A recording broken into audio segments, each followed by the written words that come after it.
आइए हम लोग ईश्वर को धन्यवाद दें। आज जैसे ही अपनी दिनचर्या हम शुरू करते हैं, हम प्रभु को याद करें, अपने प्रभु का स्मरण करें और अपने आप को प्रभु के चरणों में समर्पित करें। हम लोग निर्गमन ग्रंथ में 33 अध्याय और 14 वाक्य में पढ़ते हैं। प्रभु कहते हैं कि मेरी उपस्थिति आपके साथ साथ चलेगी और मैं तुम्हें विश्राम दूंगा।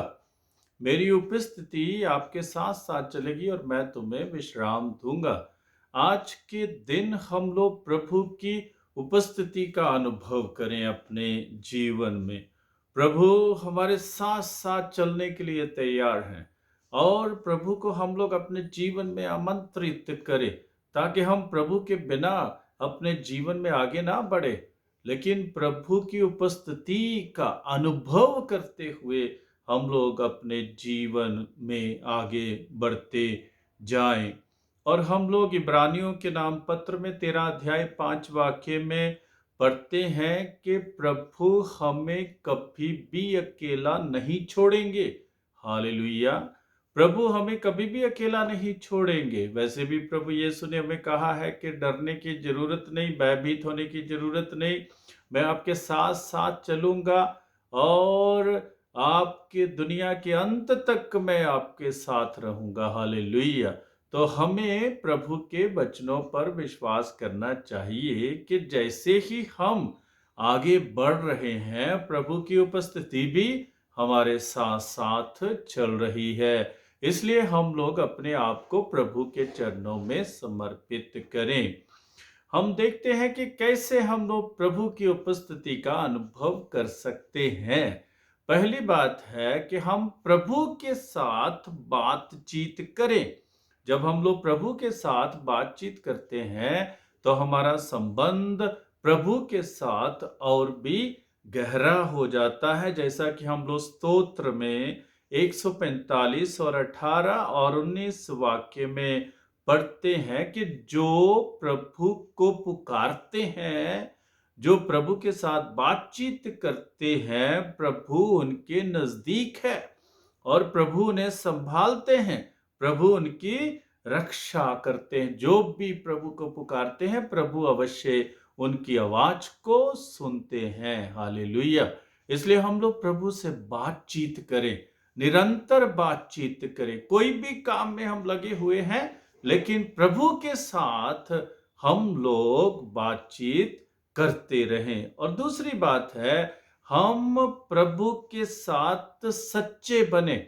हम लोग अपने आप को छिपाए नहीं, जो हम हैं हम प्रभु के सामने रखें। जैसे कि हम लोग स्तोत्र ग्रंथ 32 और 7 वाक्य में पढ़ते हैं कि प्रभु तू मेरे छिपने का स्थान है, मैं तुझ में छिप सकता हूं और मैं हमेशा अपने आप को तेरे सामने समर्पित कर सकता हूं।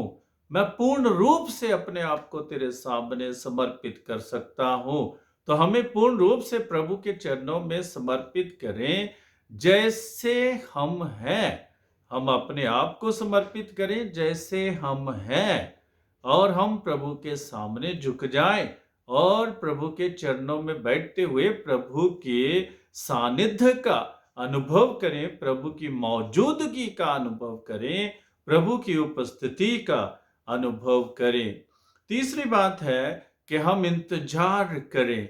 हम लोग इंतजार करें कि प्रभु हमारे जीवन में महान कार्य करेंगे, प्रभु हमारे जीवन में चमत्कार करेंगे, प्रभु हमारे जीवन में हमारा मार्गदर्शन करेंगे। तो हम लोग इंतजार करें, हिम्मत से इंतजार करें और हम लोग जो है कभी भी पीछे ना हटे, निरंतर प्रार्थना करते रहें। जब हम लोग निरंतर प्रार्थना करते हैं तो तब हम प्रभु का अपने जीवन में अनुभव करते हुए प्रभु के द्वारा हमारे जीवन में कार्य होते हैं। और जब हम लोग प्रभु के द्वारा अपने जीवन में कार्य होते देखते हैं तो हम लोग प्रभु के साथ जुड़े रहें, ताकि हम लोग हमेशा प्रभु में एक रहें, प्रभु में एक हो जाएं, जैसे कि स्तोत्र ग्रंथ 27 में और 14 वाक्य में लिखा है कि हम कभी भी अपने हृदयों को छोटा ना करें, लेकिन प्रभु पर पूर्ण भरोसा रखते हुए, प्रभु पर पूर्ण विश्वास करते हुए हम लोग अपने जीवन में आगे बढ़ते जाएं। और चौथी बात है कि हम प्रभु के सामने, प्रभु के समक्ष शुद्ध होकर आए, पवित्र होकर आए, जैसे कि स्तोत्र 32 और 3 और 5 वाक्य में लिखा है कि हम अपने पापों को मानते हुए, अपने गुनाहों को मानते हुए, पश्चाताप करते हुए प्रभु के चरणों में आ जाएं, ताकि हम प्रभु की उपस्थिति का, प्रभु के सानिध्य का अपने जीवन में अनुभव कर सके और पूर्ण रूप से अनुभव कर सके, और प्रभु की कृपा के माध्यम से अपने जीवन को एक नई दिशा दे सके, और प्रभु के रास्तों पर, प्रभु के मार्गों पर हम लोग नित्य निरंतर चलते रहें। इसलिए हम अपने पापों से क्षमा मांगे और प्रभु से कहें कि हमें नया बना दे, नवीन बना दे, शुद्ध कर दे, पवित्र कर दे, ताकि हम लोग प्रभु के मार्गों पर हमेशा चलते रहें। और जो पांचवी बात है कि हम पवित्र वचन को पढ़ें। बहुत से लोग पवित्र वचन को अपने जीवन में नहीं पढ़ते हैं और पवित्र वचन पर भरोसा नहीं रखते हैं, विश्वास नहीं करते हैं। हम निरंतर प्रभु के वचन को पढ़ें और प्रभु के वचन पर विश्वास करें, जैसे कि इब्रानियों के नाम पत्र में लिखा है 4 अध्याय 12 वाक्य में कि प्रभु का वचन एक जीवित वचन है, प्रभु का वचन क्रियाशील वचन है, और प्रभु का वचन दो धारी तलवार से भी तेज है और हर प्रकार के पापों को, गुनाहों को हमारे जीवन से काट देता है, हर प्रकार की बीमारियों को हमारे जीवन से निकाल देता है। हमें शिफा प्राप्त होती है, हमें मुक्ति मिलती है, और मुक्ति के लिए ही हम लोग प्रभु के आगे आते हैं, प्रभु के समक्ष आते हैं और प्रभु का अनुभव करते हैं। इसलिए हम लोग प्रभु के सानिध्य में आते हैं कि हम लोग मुक्ति प्राप्त करें, पापों से हम लोग मुक्त होते हुए प्रभु के चरणों में आ जाएं और हमेशा प्रभु की उपस्थिति में जागृत रहें कि प्रभु के उपस्थिति में हम लोग चल रहे हैं। और जब हम लोग प्रभु की उपस्थिति में चलते हैं तो हम उसके प्रति जागृत रहें कि प्रभु मेरे जीवन में चल रहे हैं, प्रभु मेरे जीवन में कार्य कर रहे हैं, प्रभु मुझे कभी भी अकेला नहीं छोड़ते हैं। क्योंकि कुरिन्थियों के नाम पत्र में, पहले पत्र में लिखा है 6 अध्याय 19 वाक्य में कि हमारा शरीर पवित्र आत्मा का मंदिर है, तो हम लोग आचरण भी वैसे अपने जीवन में करें। और सातवीं बात है कि हम प्रभु की उपस्थिति प्रार्थना के माध्यम से करें। और जब हम लोग प्रार्थना के माध्यम से प्रभु की उपस्थिति अपने जीवन में करते हैं तो हमारे दुख क्लेश सब मिट जाते हैं, पाप मिट जाते हैं, बीमारियों से छुटकारा मिलता है और हम प्रभु के पुनरुत्थान में सहभागी होते हैं और अपने जीवन में मुक्ति प्राप्त करते हैं। इसलिए हम लोग प्रार्थना करते रहें।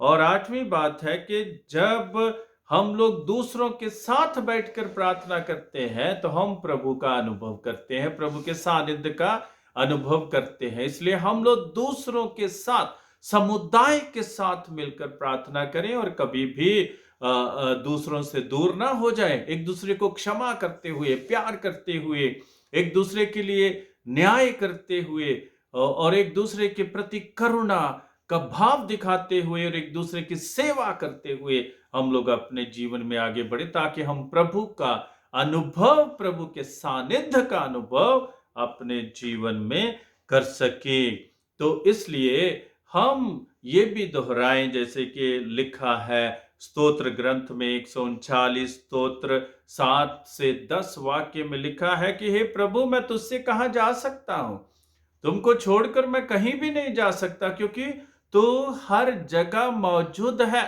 तू हर जगह उपस्थित है। कौन सी जगह है जहां तू नहीं है? तो इसलिए मैं कभी भी तुझे छोड़कर और तुझसे कभी भी दूर नहीं जा सकता हूँ। इसलिए जब हम लोग अपने जीवन में आगे बढ़ते हैं, प्रभु का अनुभव करते हुए, प्रभु की उपस्थिति का अनुभव करते हुए, हम जीवन में प्रभु की कृपा का अनुभव करते हैं, हम जीवन में प्रभु की क्षमा का अनुभव करते हैं, हम जीवन में प्रभु की करुणा का अनुभव करते हैं, हम लोग जीवन में प्रभु की मुक्ति का अनुभव करते हैं। और आज के दिन आइए हम लोग वही करें कि हम प्रभु की उपस्थिति में चलते हुए प्रभु के साथ साथ जीवित रहे, ताकि हमारा जीवन खुशियों से भरपूर रहे, आनंद से भरपूर रहे, प्रभु की आशीष से भरपूर रहे। ईश्वर आप सबको अपनी कृपा और आशीष प्रदान करे। आमीन।